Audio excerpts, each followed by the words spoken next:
guys, welcome back to my channel. If you're new here, my name is Jenna, and today I want to talk about ways that we can thrive as homemakers, as stay-at-home moms, as just people in general.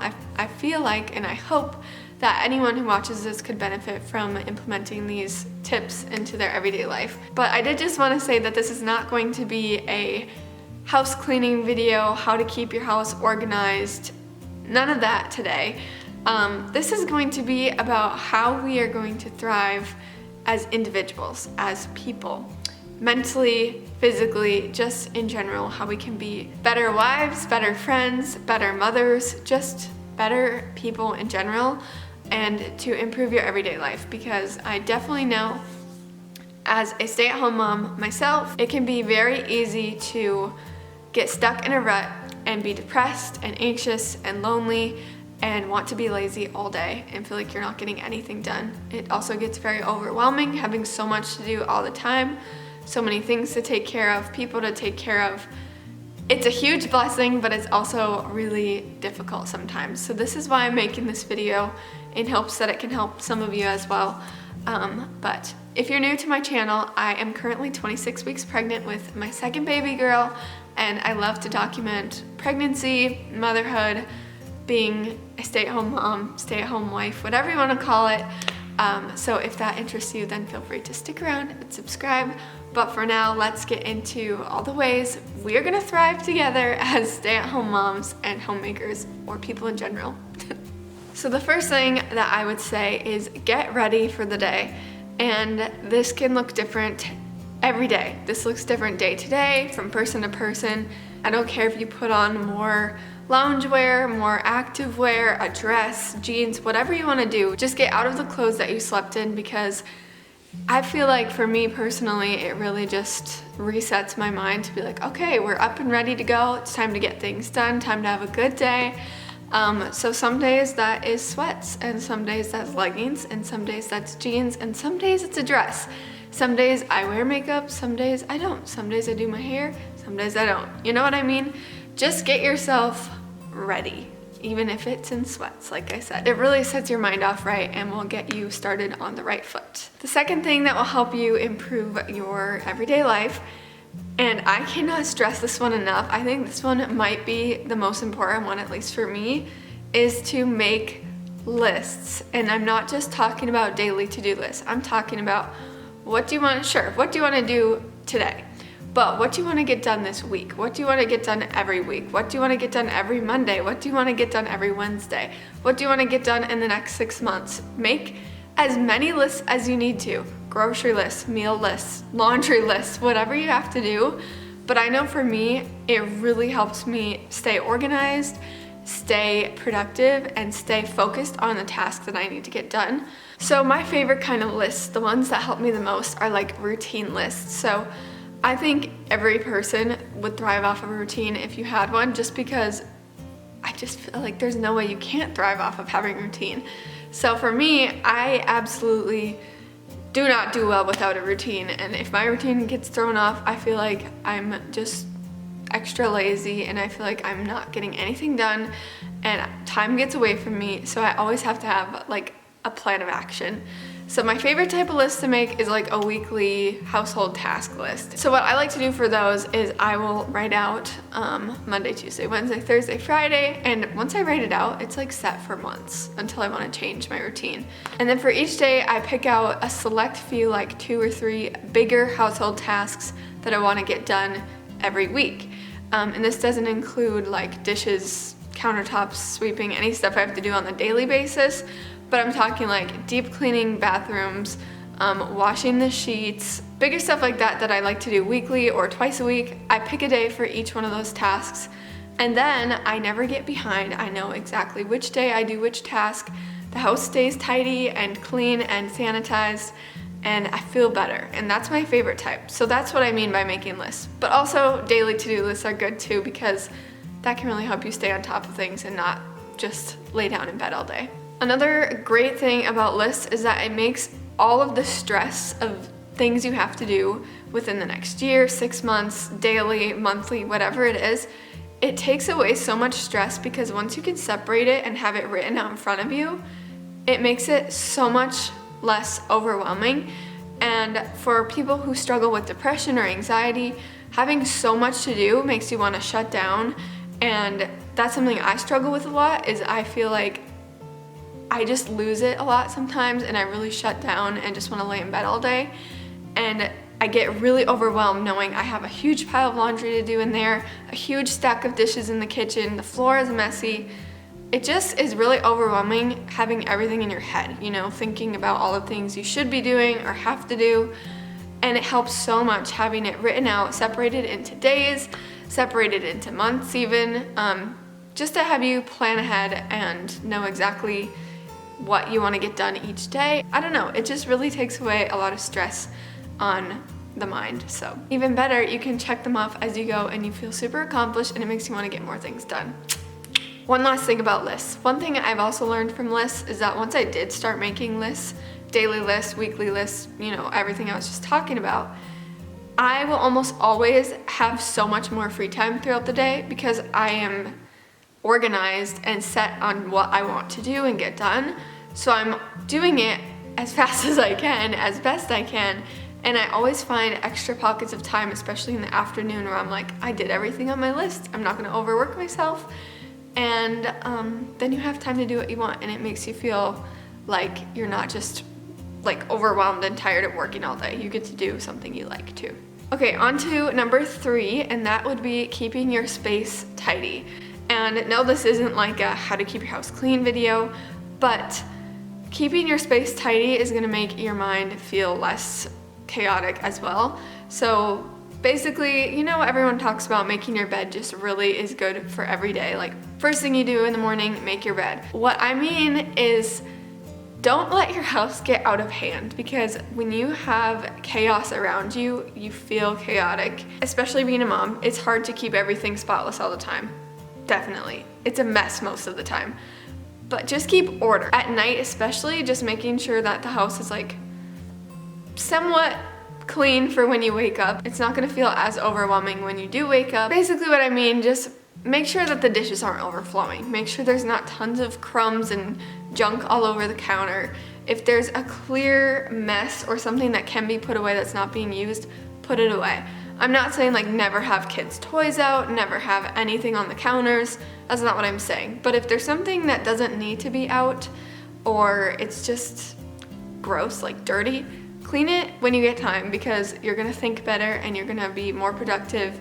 It's not gonna pile up on you, and you're not gonna have to spend full days cleaning the house for hours. If you just keep up with it little by little every day, it will feel like a lot less work in the grand scheme of things. So a good place to start, I think, is doing the dishes right away in the morning, wiping the counters down, making the bed, and then at night before you go to bed, try to do the dishes as well, or at least load the dishwasher so you can start it overnight, wipe off the counters, you know, just that's what I like to do, at least. It helps me a lot. On to the 4th thing that will help you thrive and improve your life as a stay-at-home mom or homemaker is reflection time. And this looks different for everyone depending on who you are as a person. So for me, this is my prayer time, my Bible reading time, my gratitude time. And if you're not a Christian, or if you have other time to do that, then this time for you could look like self-development, reading books that help you with your goals. You know, if you wanted to learn a new skill, watching a YouTube video that helps you actually learn that skill, not just leisurely like entertainment. So reading books, listening to podcasts, reading devotionals, like whatever your life looks like, do something that will help you improve your everyday life. And I just think it's good to take the time to sit down and do it and focus. Again, even if you're not a Christian or religious or anything, take time to think of all the things you're grateful for, think of all the things you've been blessed with, think of all the things you've worked for, think of goals, think of things you want to accomplish, or think of ways you want to become better, mentally, physically, spiritually, whatever it is. Just use a time during the day to reflect and do some personal or spiritual development. The next thing that I think is super important is staying active. And this looks different for every person. Again, for some people this could be actively working out, lifting weights, Pilates, yoga, whatever it is. Some people it's just stretching, some people it's just moving about the house, you know, playing with your kids, doing daily chores. But what I mean by this is to not stay dormant. It's so easy once you sit down or lay down to just knock it up the rest of the day, especially if you do struggle with depression. You just want to lay in bed all day. And I can say this from experience, it's not going to be beneficial for your mental health to stay in bed all day and just kind of wallow and be unproductive. It's very important to get out of bed and move. Just be active. It doesn't have to be like exercise, what I'm saying every day, but just move. Walk around, go for a walk outside, play with your kids, walk around sweeping, do the dishes, stretch, do yoga, you know. Just please don't lay in bed all day, because that's not good for your brain or your well-being. It's just not. And I know sometimes that's all you can do to sort of survive is just like breathe, but try to get out of your bed and out of your pajamas. The next one is a fun one, and it is to do something every day that you enjoy doing. So I'm not talking about like picking a chore you like to do and doing that chore. I mean, I guess if you're like super into doing a certain chore, then have at it. But I'm talking about finding a hobby that you like to do. Just because you're a homemaker or stay-at-home mom doesn't mean you have to do everything business all day. Like, you don't have to be busting your butt cleaning all day. It's fine to do things throughout the day that you like to do. For me, it was a hard balance. I felt pretty guilty, especially before having Hazel, my daughter, to do something that I like to do, because I was like, my husband's out there working his butt off in the freezing cold, and then I'm just here all day doing easy chores like around the house. And I did have a small at-home job at that time, but it was still like I was just sort of like a homemaker, and I felt really guilty doing anything that I wanted to do, because I was like, Josh is at work all day not doing something he wants to do. But here's the thing that I have learned, and I'm still learning and trying to remember, is that as a stay-at-home mom, as a homemaker, we are working all day. We work nights, we work weekends. We don't really have a set schedule. And like in my husband's case, he gets home at 5, and don't get me wrong, he works even when he's not on his 9 to 5 work schedule. But he does make time for himself to go work out and lift weights, because that's his hobby, that's his goals. He makes time for himself to do that. And I think that's great, because he totally deserves it, and I wish he had all the free time in the world to do things that he wanted to do. But it's hard for me to remember that I don't have a set schedule, and I'm working all the time sporadically, just throughout the day, throughout the weekend. So it's totally fine to find a time during the day to do something you like to do, and I will bet you'll be more productive throughout the day on tasks you need to do, on things you should be doing, if you take time during your days to do something that you like to do. So for me, this is different every single day. Some days I like to do digital illustrations. Some days I like to sit down and take my time and do makeup. Some days I like to film videos. Some days I like to bake something. Some days I literally just rest and drink my coffee. It really just looks different every day and for every person. But it's so important to find something you like to do. So pick up a hobby if you don't have one. Figure out how to knit, figure out how to crochet, take up baking, take up reading. Find something that you like to do that's not like a task or a chore that you have to do, and do that. And I bet you'll be way more productive and also way more happy throughout the weeks and months. It will feel a lot less repetitive throughout the days, and you'll just be looking forward to that time that you have something to do for yourself. Okay, and the last thing that I have for you to improve your everyday life is also very important, and it's to take care of yourself. Especially if you're a mom, we kind of forget to do that sometimes. It sounds cliche, like self-care, self-love, all that stuff. That's not what I'm talking about. Getting manicures and bubble baths and that stuff is fine. That's cool, go do it. But what I'm talking about is to take actual care of yourself. Make sure you're healthy. Take care of your mental health, take care of your spiritual health, your physical health, everything. Stay active, get your exercise in, eat, drink water, brush your teeth, bathe, take a shower, sleep. Just do your best to take care of yourself as best you can, because I feel like especially as a mom, you're constantly worried about the kids and your husband, which is great. That's a good thing to be worried about, but it's really easy to forget to even like eat when you have kids and you're busy worrying about everyone else all day. So just make sure you take care of yourself.